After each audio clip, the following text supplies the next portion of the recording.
नमस्कार, आप सभी का स्वागत करते हुए चैनल पर।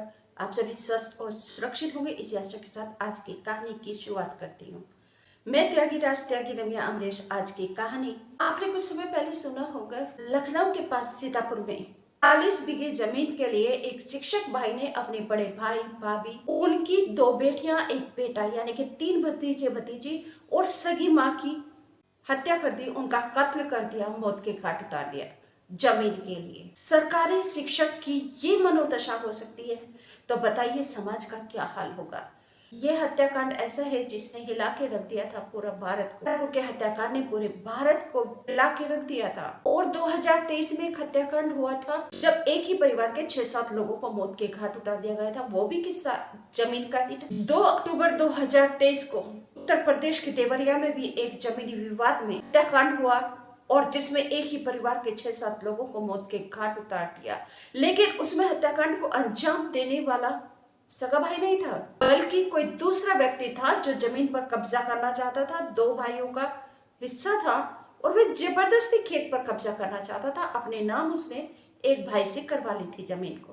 परंतु अब जो आपको कहानी सुना रही हूँ, यह कहानी भी यूपी से है। यूपी के बुलंदशहर का औरंगाबाद क्षेत्र का बरारी गांव। यह घटना 28-29 जुलाई की दरमियानी रात की है, जब रात में अचानक से गोलियां चलना शुरू हो जाती है, चीख पुकार मच जाती है। तो कोई व्यक्ति डायल 100 पर कॉल करके सूचना देता है पुलिस को। अब जो नंबर 112 है पुलिस का इमरजेंसी नंबर, आपसे पहले डायल 100 हुआ करता था। कहानी को आगे सुनाने से पहले आप सभी से निवेदन करती हूँ, प्लीज चैनल को सब्सक्राइब करके घंटे को दबा दीजिए, ऑल पर सेलेक्ट करके मेरे परिवार का सदस्य बन जाइए और कमेंट करके जरूर बताइएगा कि आपने वीडियो कहां से देखी और आपको वीडियो कैसे लगी। आप अपने सुझाव जरूर दीजिए वीडियो के बारे में, इस घटना के वारदात के बारे में।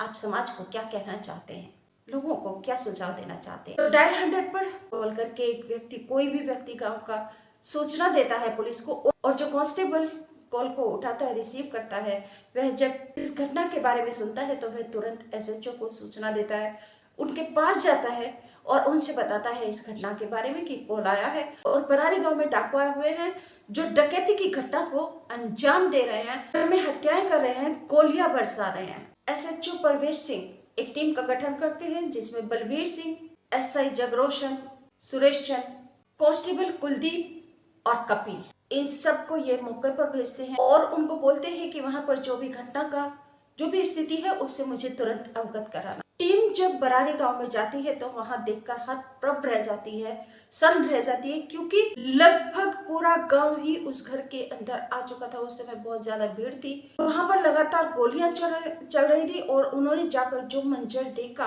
वो बहुत ही हैरान कर देने वाला था।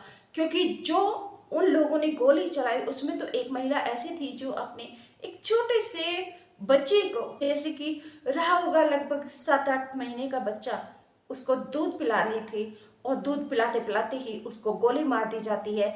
बच्चा जैसे अपनी माँ की छाती के ऊपर लेटकर दूध पी रहा था। दोनों माँ बेटे उसी अवस्था में मृत पाए जाते हैं। पुलिस को तो मंजर वहां पर उन लोगों ने देखा, एसएचओ की भेजी हुई टीम ने, उन्होंने तुरंत एसएचओ को रिपोर्ट किया और एसएचओ को उन्होंने बताया कि यहाँ पर खून खराबा हुआ पड़ा है, कार में सब के सब मृत पड़े हुए हैं। उन्होंने बताया कि एक महिला जो बच्चे को दूध पिला रही थी वह उसी कंडीशन में मृत पड़ी हुई है, अपने बच्चे को दूध पिलाते हुए, जैसे जिस स्थिति में बच्चा माँ की छाती के ऊपर लेटा हुआ था।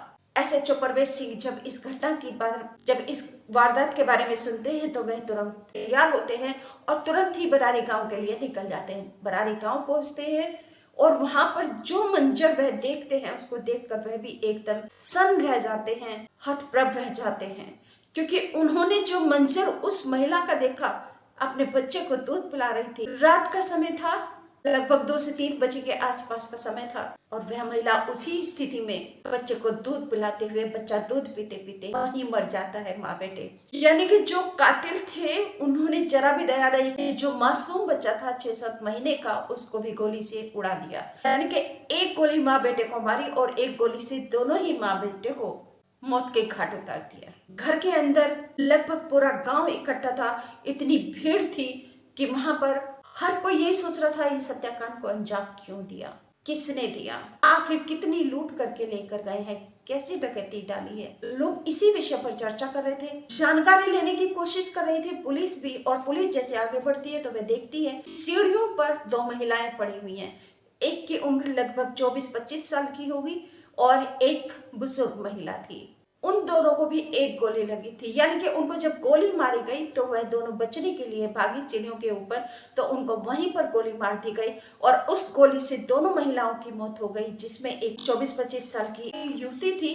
जो 24-25 साल की युवती थी वह बहू थी और जो बुजुर्ग थी सरेश पाला वह सास थी। जब इन दोनों महिलाओं के ऊपर भी हमला किया गया तो ये बचने के लिए सीढ़ियों की तरफ भागी, जीने की तरफ भागी, तो इनको गोली मारी गई और उस एक गोली से ही दोनों महिलाओं की मौत हो गई। दोनों जैसे इनको गोली लगी वैसे ही मृत अवस्था में सीढ़ियों के ऊपर जीने के ऊपर पड़ी हुई थी। आप पुलिस आगे बढ़ती है और फैमिली मेंबर्स के बारे में जानना चाहती है तो देखती है कि एक लड़का, आप देखती है कि रिंकू सूर्य प्रताप सिंह है, वह जैसे सोया था वैसे ही जस का तस सोया का सोया रह जाता है। उसको भी गोलियों से छलनी कर दिया गया था। एक और लड़का था अभिषेक, उसको भी गोली लगी थी, परंतु अभिषेक ने बचने की कोशिश की लेकिन वह बच नहीं पाया और वह भी बचने की कोशिश करते हुए उसको भी गोली मारी और उसको भी मौत की नींद सुला दिया। अब पुलिस आगे बढ़ती है और पुलिस जानना चाहती है घर का मुखिया कौन है, तो पता चलता है कि घर का मुखिया सुखबीर है। अब गांव के लोग कहते हैं कि सुखबीर तो 12 पे सोता है। पुलिस और गांव के लोग 12 पर जाते हैं, 12 पर जाकर देखते हैं कि उसको खबर देंगे में ऐसा हत्याकांड हुआ है, लेकिन पुलिस वहां भी बेहाल हो गई क्योंकि जब 12 पर जाकर मंजर देखा तो जो सुखबीर था उसका भी कत्ल कर दिया गया था, किसी ने उसको भी मौत के घाट उतार दिया। पुलिस हैरान हो गई कि इस कत्ल को अंजाम, इस हत्याकांड को अंजाम क्यों दिया गया, किससे दुश्मनी, कौन दुश्मन है जो पूरे परिवार को मौत के घाट उतार दिया, आखिर क्या लूट कर ले गए हैं डाकू। जब पुलिस और गहराई से तफ्तीश करती है तो पुलिस को लूट में तो कुछ नहीं मिलता। देखती है वह खोल के घर को, क्या क्या गहने जेवर कैश क्या गया है, तो पता चलता है कोई लूट नहीं हुई।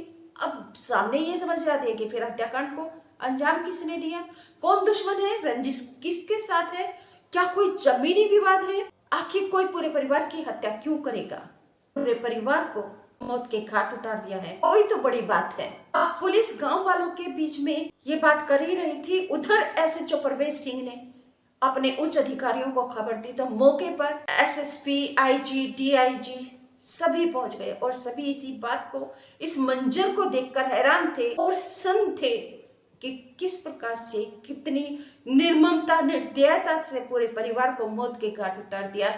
और जो मैंने माँ बेटे का आपको सीन बताया, उस माँ बेटे के सीन को देखकर पुलिस भी रोने लग गई कि पुलिस भी तो इंसान ही होती है ना, पुलिस कोई रोबोट तो होती नहीं है, उसके अंदर भी दिल है, ममता है, भावनाएं हैं। पुलिस भी नहीं देख पाई। पुलिस लोगों से पूछताछ करती है कि आखिर फिर इस हत्याकांड का कारण क्या हो सकता है, तो दबी जबान में किसी ने कहा कि अब पुलिस सोचती है कि यह हत्याकांड किस लिए हुआ, इसी पशुपेश में। अब कोई गांव में बोलता है कि सर आप छत के ऊपर जो कमरा बना हुआ है वहां पर भी जाकर देख लीजिए, शायद घर में कोई नौकर है उसकी भी हत्या ना कर दी हो किसी ने। अब एसएसपी ऊपर छत पे जाते हैं, लेकिन छत पर जो कमरा बना हुआ था वहां पर जाने के लिए सीढ़ियां नहीं थी, जीना नहीं था। अब वहां पर जाने का इंतजाम किया जाए, उसके लिए एसएसपी ने किसी से कहा कि ठीक है, जो लकड़ी की सीढ़ी होती है आप वही ले आओ। अब एक कांस्टेबल लकड़ी की सीढ़ी एसएसपी को देता है। लकड़ी की सीढ़ी पर एसएसपी ऊपर बने हुए कमरे पर जाते हैं, वहां जाकर देखते हैं कि वहां पर कोई नहीं था। वह उतरते हैं, परंतु जब वह उतर रहे हैं तो उतरते हुए उनको कुछ शक होता है। वह उतरते हुए सीढ़ियों को ध्यान से जब उन्होंने देखा, उनकी नजर सीढ़ी के ऊपर पड़े हुए एक धब्बे के ऊपर गई जो कि खून का धब्बा था। अब एसएसपी ने इस बात को किसी के साथ डिस्क्लोज नहीं किया, लेकिन वह बात उनके मन में घर कर गई और वह उस पॉइंट को सोचने लगे कि ये खून का धब्बा सीढ़ी के ऊपर कैसे आया। अब एसएसपी नीचे उतर आते हैं, उन्होंने किसी से कुछ बताया तो नहीं इस बारे में, लेकिन वह अपने मन ही मन में उस चीज को, उस खून के धब्बे के बारे में विचार कर रहे हैं और वह जानना चाहते हैं कि आखिर यह धब्बा सीढ़ी के ऊपर कहां से लगा, क्यों लगा। तो वह गांव में जानकारी लेते हैं, ले ही रही थी पुलिस गांव में जानकारी की, दुश्मनी की, आपसी रंजिश की, क्या कारण है क्या नहीं है। लेकिन इसी बीच एसएसपी कांस्टेबल से पूछते कि ये सीढ़ी तुम कहाँ से लेकर आए हो। कांस्टेबल बताता है कि बराबर के घर से। जो बराबर का घर है वह मृतक सुखबीर का भाई है छोटा, उसी के घर से ये सीढ़ी लेकर आए। अब आप एसएसपी के मन में जो शंका थी वह और गहरी हो गई। अब उन्होंने कुछ नहीं कहा, लेकिन गांव के लोगों से जैसे वह बात कर रहे थे, जानकारी ले रहे थे, तफ्तीश कर रहे थे, उसी बीच में वे जानकारी अपने तरीके से पूछ रहे थे। माइंड में ये रखकर कि सीढ़ी के ऊपर एक खून का धब्बा लगा हुआ था। तो वह गांव वालों से बात कर रहे थे तो किसी ग्रामीण ने दबी जबान में कहा कि आप रणवीर से ही पूछ लीजिए जो मृतक का छोटा भाई है। वह आपसी रंजिश के बारे में, दुश्मनी के बारे में, क्या कारण हो सकता है पूरे परिवार के कत्लेआम करने का, पूरे परिवार के हत्याकांड का। तो जब रणवीर का नाम लेते हैं और पूछते हैं कि रणवीर मृतक सुखबीर का छोटा भाई था, तो इस पर पुलिस, एसएसपी और बाकी जो अधिकारी थे वह जानना चाहते हैं कि आखिर जो मृतक सुखबीर है ये कितने भाई थे, यानी कि उसके परिवार के बारे में जानना चाहते हैं। तो पता चलता है कि सुखबीर 5 भाई थे, जिनमें सुखबीर, तो पता चलता है, गांव वाले बताते हैं कि, तो ग्रामीण बताते हैं कि सुखबीर 5 भाई थे, जिसमें सुखबीर की तो मृत्यु हो चुकी है, कत्ल हो चुका है, जबकि जगवीर और प्यारे, जबकि 4 भाई और हैं, जगवीर और प्यारे को तो जमीन जायदाद से कोई मतलब नहीं है, उनकी किसी से कोई दुश्मनी नहीं है। और जो पुलिस में एफआईआर दर्ज करवाई वो एक और छोटे भाई मनवीर ने करवाई। अब बाकी बचा सबसे छोटा भाई रणवीर, और मनवीर ने जो एफआईआर दर्ज करवाई थी थाने में वह रणवीर और उसके नाबालिग बेटे के नाम से करवाई थी। अब पुलिस को साफ हो गया, तो उसके मन में शंका थी, एसएसपी के मन में वह, यानी कि उसके मन में, तो एसएसपी के मन में ये बात बिल्कुल क्लियर थी कि छोटे भाई रणवीर ने ही कत्ल किया है। और उन्होंने दूसरे छोटे भाई मनवीर की एफआईआर के आधार पर रणवीर की पत्नी देवेंद्री और मनवीर को भी उन्होंने नामजद किया। रणवीर की पत्नी देवेंद्री, दूसरे छोटे भाई मनवीर की शिकायत के आधार पर एक एफआईआर दर्ज की गई, जिसमें दूसरे छोटे भाई रणवीर, उसकी पत्नी देवेंद्री, खुद शिकायतकर्ता मनवीर, इन सब को नामजद आरोपी बनाया गया और मुकदमा 199/2008 धारा 302 के तहत दर्ज कर लिया गया। रणवीर की पत्नी देवेंद्री, उनको आरोपी बनाया गया और जो शिकायत करता था मनवीर, उसको भी धारा 120B के तहत पुलिस ने मनवीर की शिकायत के आधार पर धारा 302 लगाकर रणवीर और उसकी पत्नी देवेंद्र को गिरफ्तार कर लिया, उनके ऊपर कार्रवाई की और शिकायतकर्ता मनवीर को भी धारा 120B के तहत साजिशकर्ता के रूप में पुलिस ने आरोपी बना लिया। अब ये मुकदमा सालों साल चला, फिर 2016 में एक फैसला आया।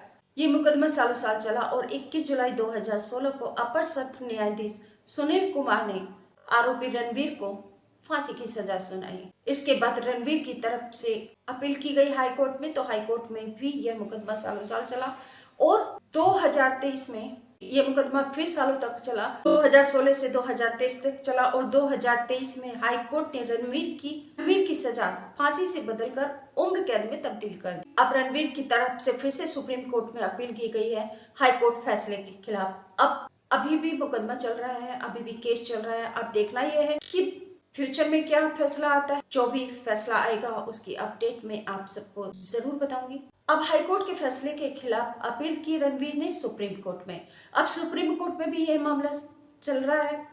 जो भी फैसला सुप्रीम कोर्ट सुनाएगी, जो भी अपडेट होगा वह मैं आपके साथ जरूर साझा करूंगी। परंतु आप सभी से फिर से निवेदन करती हूँ कि प्लीज एक तो आप प्रेम भाव से रहिए, भाईचारे से, सद्भावना से रहिए, क्योंकि जीवन बहुत छोटा सा है। और दूसरे आप सभी से निवेदन करती हूँ कि चैनल अभी तक सब्सक्राइब नहीं किया तो प्लीज जल्दी से चैनल को सब्सक्राइब करके मेरे परिवार के सदस्य बन जाइए। वीडियो को लाइक करके शेयर भी जरूर कर दीजिए। नमस्कार, थैंक यू।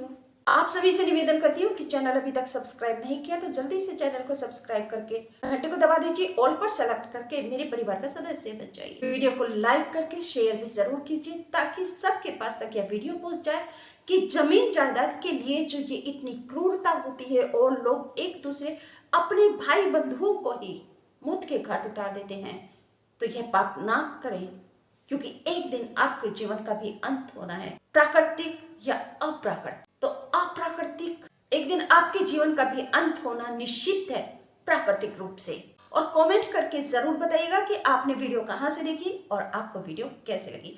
आप अपने सुझाव जरूर दीजिए वीडियो के बारे में, इस घटना के वारदात के बारे में। आप समाज को क्या कहना चाहते हैं, लोगों को क्या सुझाव देना चाहते हैं, क्योंकि आपके विचार महत्वपूर्ण हैं। आप महत्वपूर्ण हैं हमारे लिए, देश और समाज के लिए। सावधानी से रहें, सुरक्षित रहें। नमस्कार, थैंक यू। तो अपने जीवन की रक्षा सुरक्षा कीजिए, सावधानी से रहिए, सुरक्षित रहिए। नमस्कार, थैंक यू। पंकजवा विशालवा तो और हम काम में मतलब फूल गेल पे दिमाग में जॉनसन लगने भेजे